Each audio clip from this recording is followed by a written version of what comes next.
Sunday service! So, you might be thinking, Ross, where is all your modular stuff and your moody lighting and things like that? Well, I am currently in San Jose. I performed a gig last night with my very, very good friend and composing buddy Graeme Norgate for Mag West, which is a music and gaming festival in San Jose. Um, we spent a very long time traveling across the world to get here, and we've been prepping for weeks and weeks, getting songs from games that he's worked on and that I've worked on, and some stuff we've done together, prepping a set and building it all up. And it was chaotic at times preparing, and we were pretty stressed at various points. But the gig itself was a huge success, so everything was worthwhile. Which I'm glad, because if I was traveling back to the UK tomorrow for like a 10-hour journey, 15-hour journey, maybe longer, it would be a bit of a downer if the gig had been a disaster, but it wasn't. It was cool. People enjoyed it. We were happy with it, so that's good. I guess for my Sunday service today, I thought it might be just good to talk about gig-related things. Well, this is the first gig I've done with Graham, and the first ever gig performing video game music that I've done. I've done about 300 gigs with my band Go Techie, and the band before that, the Sneaky Bat Machine. So I've been gigging since 1996, which I don't know. In my head, that's about 10 years, but it's probably even more than 10 years. I'll never not think of the 90s as 10 years ago, so don't expect that to change. Um, so I thought things we could talk about is equipment for gigs, preparation, and then like a final important thing, which I think I've said a lot, but really made a difference for the gig last night. So, equipment for gigs, there's a fine line, because if you take expensive, like, fancy, meaningful to you equipment that that's fragile and that can get broken or lost, then you're just asking for trouble, because gigs are chaos. There's a lot of packing and unpacking in busy, dark rooms. There's a lot of drunk people and having to do things quickly. So you need to, if you're doing loads and loads of gigs, and it's not like a huge organized tour or something like that, then you kind of need to take it on the nose that some things will get broken or lost over time. So only take things that you could be happy with, if well, not happy with, that you could accept that they may get broken or lost. So if you want something fancy for your gig, that's cool, and it's awesome that you're putting that effort in. But don't take something with emotional importance to you, I guess is what I'm trying to say, because it's probably going to get damaged or broken in some way at some point. Um, Keeping things simple for gigs is great, but I guess there's a line. You could keep it. I mean, you could really do most gigs with for any style of music just with a backing track and just singing over the top or playing something super basic on keyboard. But I think it's important not to go to the bottom level. Like, if you don't feel too comfortable on stage, then keep things fairly basic and just play a few parts.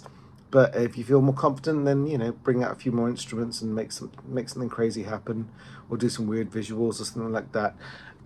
It's about the baseline of as how far you can go without it making you feel uncomfortable and panicky on stage.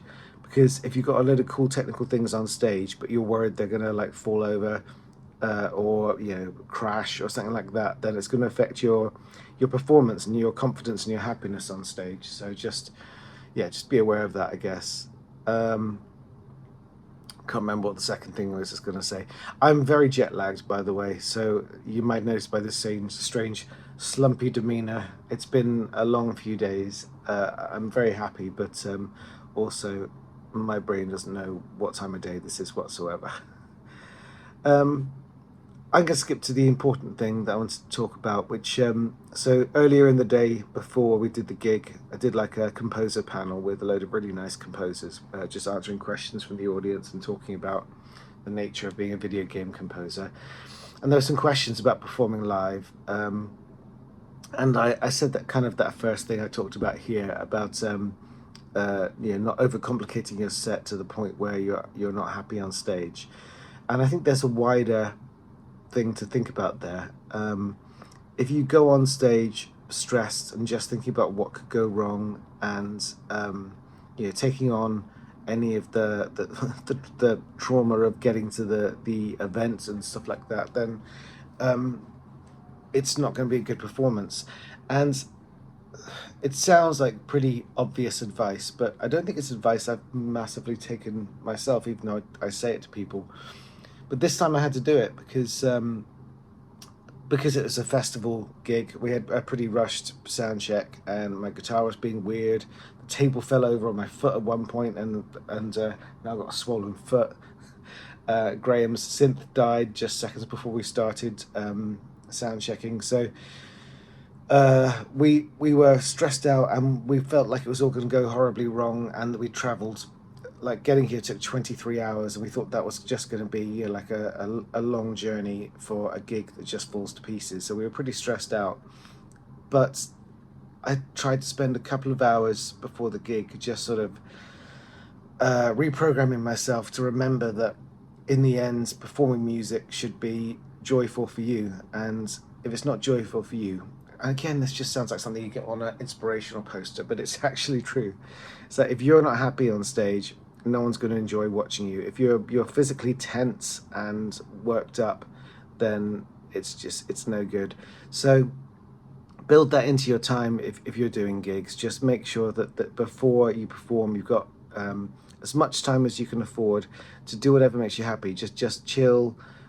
I like to not leave a venue once I've sound checked. It's just I don't know why. It's a sort of a mental state thing. So I like to get the sound check done, and then just like back in a hotel room or in a backstage room, just maybe have like a beer or whatever chills you out, and just take it down a notch and get more in line with yourself, and remember that performing music should be a joyous experience.